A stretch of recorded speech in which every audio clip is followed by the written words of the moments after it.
Semua Magnus pada waktunya tentunya sebuah slogan yang tidak asing lagi bagi kita teman-teman. Dan pada 4 hari pertama kita melihat bagaimana Wei Yi top Grandmaster dari Cina memimpin permainan. Sehingga pertemuan ini merupakan salah satu juga penentuan teman-teman pada hari kelima bagaimana Magnus Carlsen bertemu dengan Grandmaster Wei Yi.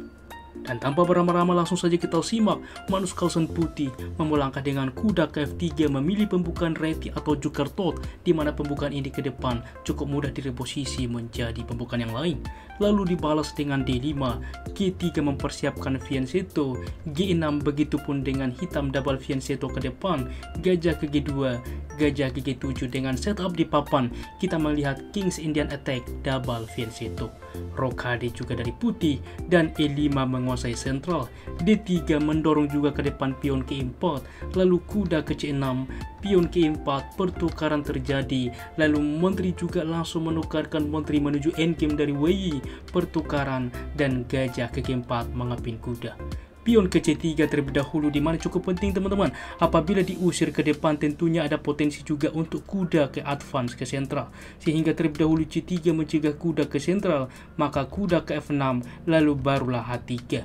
Saat ini gajah mundur ke E6 dan kuda ke G5 menaikkan gajah, gajah mundur ke D7, kuda aktif ke D2, H6 saat ini mengusir kuda, kuda mundur ke F3, lalu rokade sayap menteri. Sehingga kita lihat bagaimana kedua pemain rokade secara berseberangan sehingga dipastikan ke depan bermain secara agresif.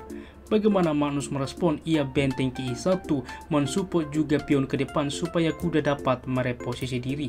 Berlanjut gajah ke E6 tentunya juga mencegah kuda mereposisi diri, maka gajah ke F1 terlebih dahulu mensupport mungkin ke depan kuda. Di sini kuda ke D7. Pada langkah sebelumnya pernah dimainkan gajah menawarkan, diterima sehingga kuda menempati petak C4, tetapi Magnus memilih kuda ke B3 yang apabila diterima, maka walaupun pion bertumpuk membuka file benteng. Ini adalah langkah baru.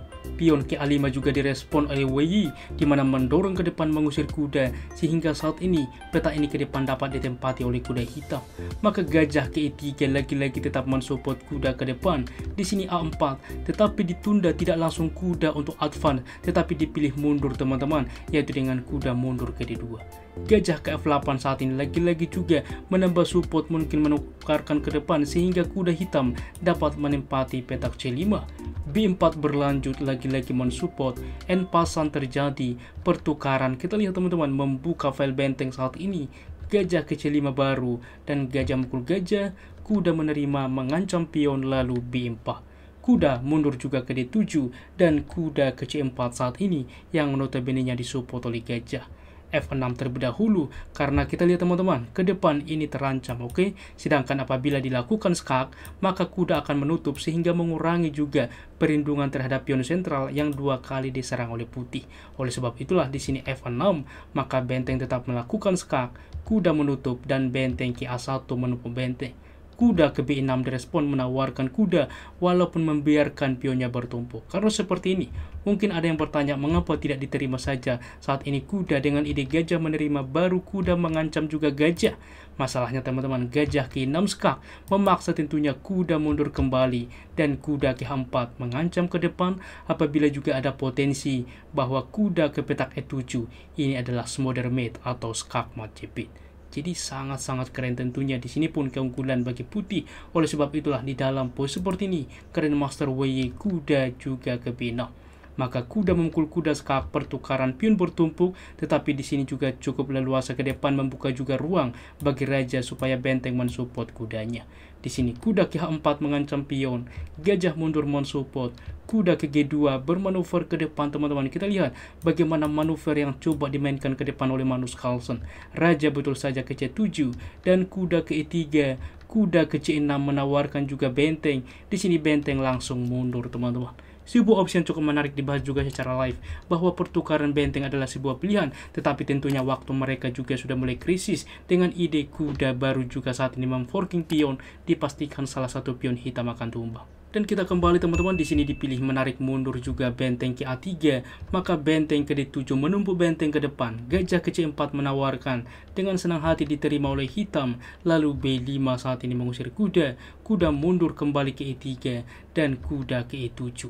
Berlanjut dengan benteng KA8 saat ini menawarkan benteng ke-8 menumpuk benteng fokus rencana sebelumnya. Kuda ke G4 memforking juga pion. Kuda ke G8 mensupport keduanya. Maka pertukaran simplifikasi benteng, raja ikut membantu ke F1 outpost ke depan untuk bermanuver ke E2, ikut juga membantu permainan, di mana pada prinsip endgame raja ikut membantu permainan. H5 berlanjut saat mengusir kuda. Kuda mundur ke E3 bermanuver ke depan ke sentral. Kuda ke E7, lalu raja ke E2.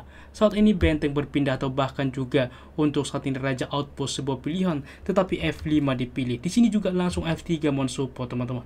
Sebelumnya bahwa benteng ke A5 adalah sebuah pilihan mengancam pion. Dengan ide raja ke B6 mengancam benteng juga mensupport pion, maka C4 bisa saat ini. Dan dipastikan pion ini akan tumbang karena tidak bisa juga disupport oleh benteng. Maka apabila diterima, kuda menerima skak, waktu yang sama mensupport benteng juga saat ini mengancam pion. Maka di sini melakukan skak terlebih dahulu menjauhkan raja, barulah pion memukul pion dan kuda menerima. Di sini pun keunggulan bagi putih.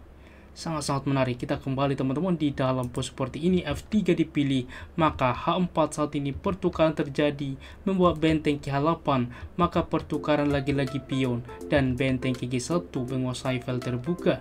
Di sini raja ke D6, maka benteng ke G5 mengancam pion ke depan. Benteng juga menerima pion. Sebuah opsi yang menarik, benteng dibuat menerima teman-teman. Terlihat mengorbankan, tentu tidak apabila diterima. Kuda menerima kuda skak, waktu yang sama mengancam benteng, sehingga benteng saat ini juga menerima pion terlebih dahulu. Benteng juga melakukan skak, raja berpindah. Benteng ke E6 mengancam kuda mengancam pion. Kuda ke C6, kuda melakukan skak, raja ke D7. Benteng ke G6 melakukan skak ke depan mendapatkan akar pion. Maka benteng saat ini ke H1, kuda melakukan skak, raja juga mendekat untuk tetap mensupport pion ke depan sebuah pilihan, tetapi mendekat tentunya ke kuda. Maka saat ini kuda mundur sehingga ada potensi ke depan. Raja ke F7, benteng melakukan skak, raja ke E7, dilakukan langkah repetition sebentar, dan benteng ke D6 di mana juga mengancam skak. Di sini benteng ke H2. Apa yang terjadi jika raja saat ini juga mendekat? Masalahnya benteng ke D5 dipastikan pion B5 akan tumbang karena tidak bisa disupport apabila kuda mensupport mundur. Misalkan juga saat ini bahwa kuda untuk mensupport pion, masalahnya teman-teman pion ini yang akan tumbang. Oke, dan kita kembali di dalam pos seperti ini bahwa dilakukan skak, raja ke D3, benteng ke H1, maka benteng melakukan skak, waktu yang sama mendapatkan pion B7. Dan saat ini bahwa pion juga akan terancam, maka masih berlanjut juga raja advance teman-teman. Walaupun tentunya melakukan tempo skak sebuah pilihan, tetapi raja ke F5 dengan ide ke depan counter attack untuk mengancam pion. Akan tetapi walaupun waktu krisis, Magnus Carlsen menemukan kuda ke G3 skak, waktu yang sama mengancam benteng. Jelas setelah juga kuda melakukan skak ini, di sini juga WY menyerah karena mendapatkan benteng hitam. Luar biasa teman-teman, bagaimana performa Magnus. Kita lihat dalam statistik ini bahwa 10 kemenangan berturut-turut dimainkan oleh Magnus Carlsen. Adapun akurasi standing final dan juga akurasinya sebagai berikut. Dan kita lihat teman-teman bagaimana comeback yang dimainkan Magnus Carlsen secara keseluruhan. Magnus Carlsen memimpin permainan dan menjuarai turnamen ini dengan poin 26, hanya beda setengah dari Grandmaster WY, diikuti Jan-Christoph Duda, Pragnananda, Arjun Erigaisi, Laudirbek Abdusattorov, Kirill Savenko, Anis Giri, Vincent Keimer, dan Gugas Tomaraju. Adapun akurasinya sebagai berikut. Ulasan permainan dari komputer menunjukkan bahwa tingkat akurasi dari Grandmaster Magnus Carlsen 93,7% dan Grandmaster WY 87,5%. Demikian ulasan catur hari ini. Jika suka, please like, komen, dan juga subscribe. Dan terima kasih sudah menonton. Sampai jumpa di video menarik selanjutnya. Keep sharing and keep loving. Bye-bye.